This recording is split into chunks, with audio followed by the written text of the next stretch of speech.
I'm male 30, married my wife 30, around 5 years ago. We had been dating since high school. I loved how smart, ambitious, and driven she was. We bonded over academics and nerd stuff. We had both landed good jobs in the same city right after college. 3 years into the marriage, we had our baby. We had decided to send our child to daycare after 6 months, but when 6 months were up, she refused to go to work and send our child to daycare. Her argument was if I picked up more work, we could afford a single-income household, and she'll be saving us money being a stay-at-home parent. It was better for our child as well. I refused. Daycare is normal. If only I were working, I would have to work way more hours, be exhausted, and not spend as much time with my child. I said if she was scared about daycare, we could work different shifts to stay home with our baby, like a tag team. She refuses, saying that doesn't work for her, and that as a mom, she always needs to be with her baby. This caused a huge fight between us. She quit her job. She took care of the baby during my work hours and wanted me to take care of cooking dinner on weekdays and cooking, cleaning, and baby care on weekends because a stay-at-home mom deserves breaks too. This dynamic made me resent her. I tried communicating many times. The load of bills, insane work hours, and inability to enjoy time with my baby all deeply upset me. I filed for divorce when I was sure she wouldn't listen to me. The court gave 50-50 custody, no alimony or child support, since I proved it was her own decision to stay home, something I never agreed upon, and her career break was only around a year. I moved back in with my parents, and they also have room for our baby. Meanwhile, my ex-wife is struggling to live paycheck to paycheck. My baby stays with my mom when I work. My mom offered my ex the same, but she was so mad at me that she refused my mom's care and enrolled our baby in a daycare. I refused to pay for it since she could leave our kid with my mom. My ex-wife and her friends called me an idiot for divorcing her over being a stay-at-home mom and not providing any support. Am I the idiot? Everyone needs to be on the same page once children are involved, and you were not. You're not the idiot for not wanting to be the breadwinner, cook, cleaner, and weekend nanny. Obviously not. You chose to divorce your wife rather than miss out on seeing your child grow up. And where is there supposed to be time in that for your well-deserved break? I'm sorry for your child that this ended in divorce. You tried to communicate your desires many times. Agreed. Marriage is a partnership, not a dictatorship. You had a plan and a verbal agreement. Your wife reneged on the deal and decided to become a stay-at-home mom. Marriage does not work like that. And now she had to go back to work. And where did the baby wind up? In childcare. Yep. Notice how daycare to help the marriage was unacceptable, but daycare out of spite is perfectly fine. She didn't want to be a stay-at-home mom for the baby. She just didn't want to work. This is one of those screw around and find out scenarios. The courts decided custody and no child support, not you. Her decisions put her where she is right now, and that has nothing to do with you. Enjoy being able to spend more time with your kiddo. Bingo. She should have gotten a rich man to get her pregnant. She figured if they divorced, she'd get alimony and child support, not work, and just enjoy being a mom. She's been dying to quit her job and be a stay-at-home mom. Husband be darned. Her overconfidence, however, was her weakness. She absolutely shot herself in the foot, and I'm glad she didn't get child support and alimony. I'm terrified of getting into a relationship with this type of woman, someone who's just waiting to bait and switch. 5 years ago, I married Jonathan, 45, who has a now 23-year-old daughter who's a college student. When we got married, she was starting college and had lived in dorms ever since during school time, and in summer breaks, she lived with us at home, kind of, but she did travel a lot with her friends and also stayed some time with her mother, so she stayed with us a month maximum. Later on, when she was 21, she decided to live independently, even during summer breaks. My husband and I also decided to buy a new house for ourselves. It's a very small, cozy house consisting of one bedroom, which is the master bedroom. I'm a professor, but I mainly work from home as I give online classes, not at a university. My schedule goes from 8 a.m. to 6 p.m. with breaks in between. First, I used to do it in-house, but it was distracting for my husband and me, so I rented a studio. But that wasn't ideal either, as it's expensive to rent, and studios had almost zero resources for me to use in breaks. So I decided to reform the house by installing an external studio that will be attached to the house, like garages basically. And my husband agreed. Mind you, I paid for the whole process alone. Now my stepdaughter had quit her job, fired, and can't pay rent for the home or even dorms, so my husband told her she could come. I talked with my husband, reminding him that we only have one bedroom, occupied by us. He said his daughter could sleep in my studio if we got her a bed. I told him my studio is basically my office. I work there for long hours and she's a college student who's not going to go to work. She needs to focus and so do I. Adding a bed can't be an option because my office desk occupies most of the space. If I got rid of the desk, I can't work. He told me this was an emergency and I could rent a studio for myself again. Now, I paid to install a permanent studio in the house so that I wouldn't pay rent for other studios. I already paid for a studio. Why should I leave the studio I paid for to rent another studio? If renting and being in other studios was practical for me, I wouldn't have gone through the headache of reformation. I told him instead of asking me to leave my property and go pay rent, he and her mother could kindly rent her a place until she finds a job. She can't be with her mother, as she's in a different state from the college. He doesn't want to pay her rent because he sees this as an opportunity for him to have a father-daughter bonding, and he wants her close. His counterclaim was that I earn more. While I do, in fact, earn more than him, I don't see this as a justification to have me pay rent for a studio when I already own one, just so he and her mother can save their money and not like they're poor. I don't know about my husband's ex, but my husband isn't poor. Now, he promised his daughter a place in our home, but I'm not backing down. OMG, not the idiot. And he's a leech. If he wants more time for bonding and whatnot, it's on him to pay up. Plus, she's a grown-up and needs to find a job. And he can't ask you to compromise your income. They can't take over the room you paid for while you pay for rent at a new place on top of it, just because he wants father-daughter time. Ugh, what's with him trying to financially exploit you to save himself money? He's taking you for a ride. Your money isn't his money, so he doesn't care if you lose it. He shouldn't have offered her your studio without discussing it with you, and he shouldn't have offered it because he didn't pay for it. OP, get a lock for your office, or he'll move her in when you're not around. Yeah, bonding on your dime and at the cost of your job? He has it easy. That's what the couch is for. If he's working and you're in the studio, she can crash on the couch for a bit. She would need to find a new job pronto, and a couch would keep her from wanting to stay longer. Thanksgiving is coming up, and it's our turn to host. I'm from Montana. I met my wife while I was stationed in Southern California, and my wife decided to move back to Montana with me. I own a bison ranch. I've always been an avid hunter and fisherman. My house is a very old style, almost like a hunting cabin, and I have taxidermized heads of several deer, antelope, and a bull moose. My wife grew up in a very liberal, artsy hippie home in San Francisco. Her family are militant vegans and atheists and are unbearable to be around. I don't mind people with different lifestyles as long as they don't bother me. They're the type of people who basically always talk about being vegan and atheist. They mock me for being a Christian, conservative, and quote, redneck.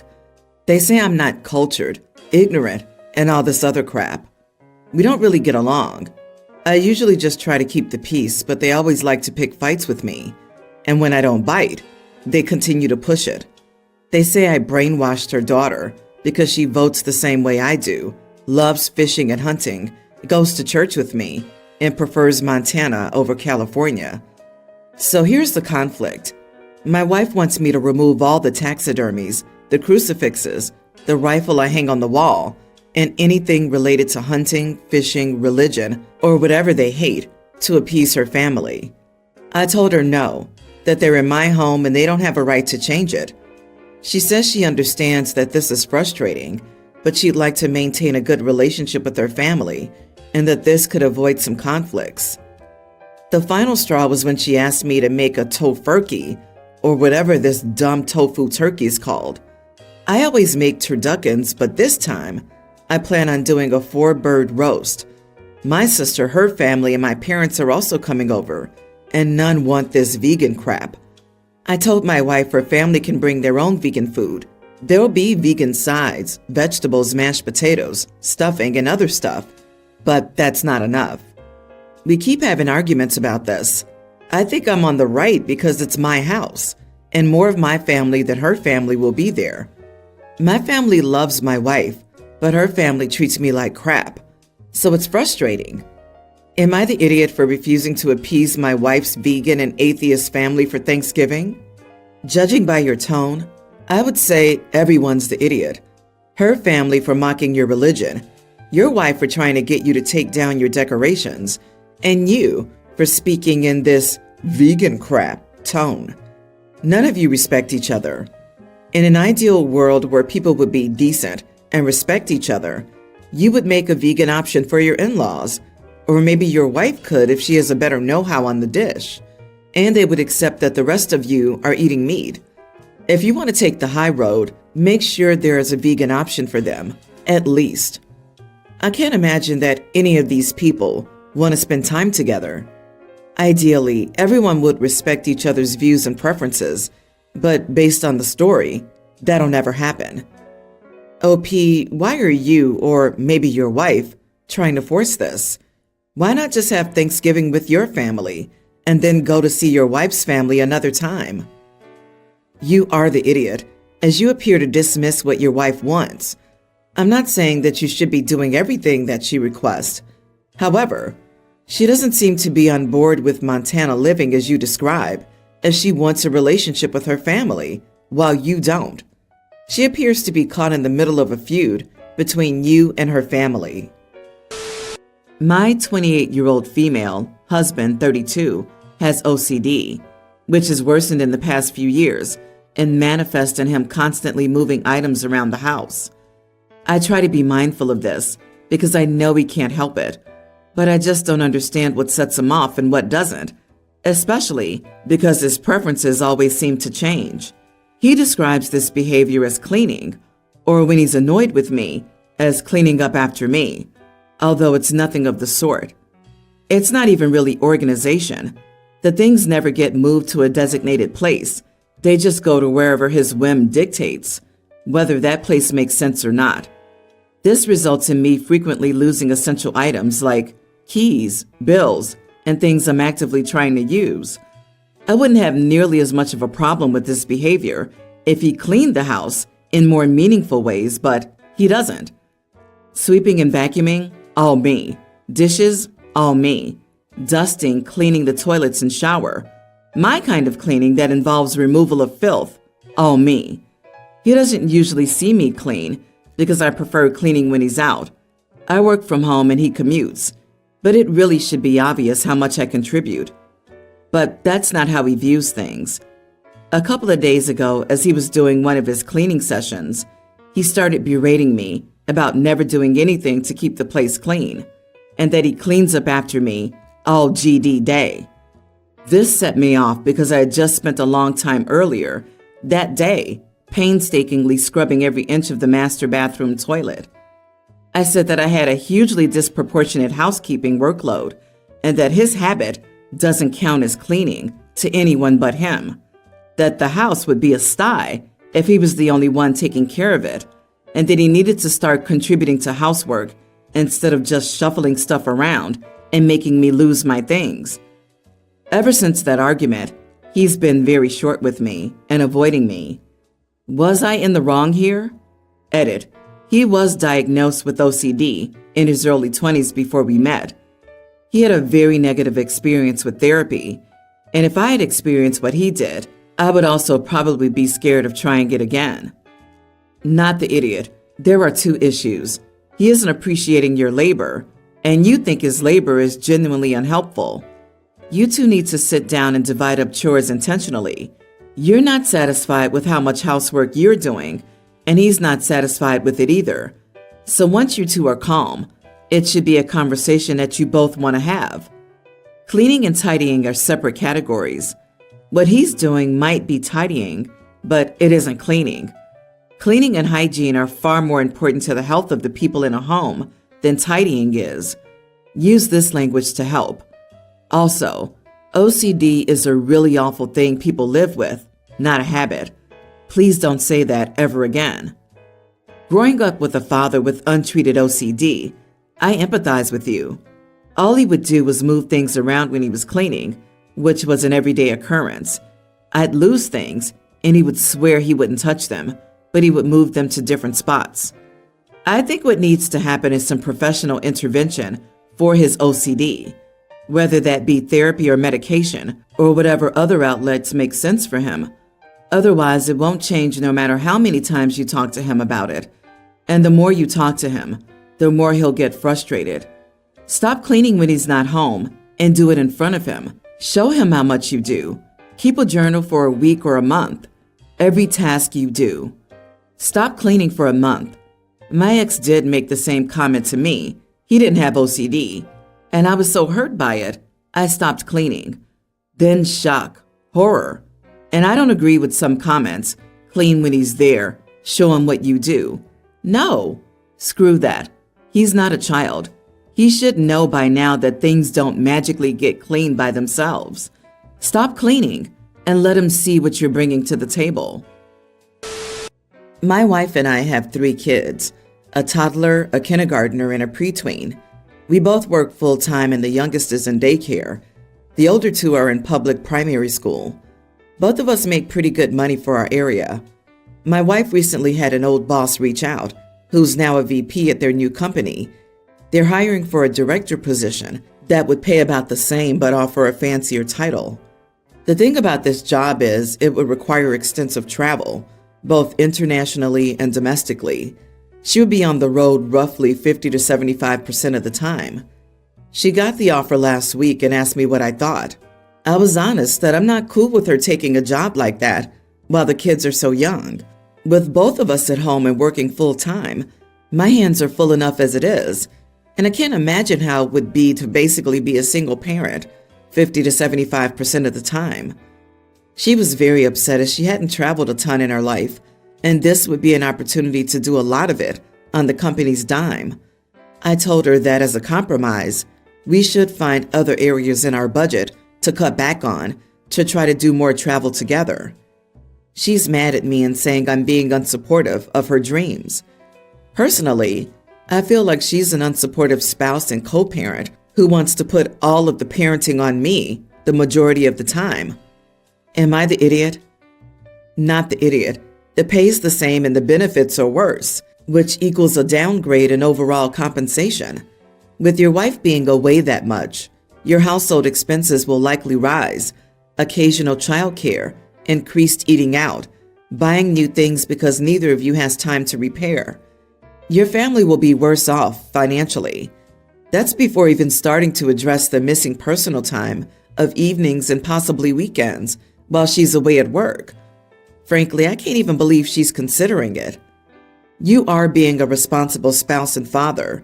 You have a family, and it's best served with 2 active and present parents. This isn't a dream job. It's a cool job with perks that serve her at the family's expense. So she wants to travel. Lots of people want to travel. I wanted an Aston Martin Vanquish when my kids were preteen. I had the income to afford it, but it was a selfish desire and not practical.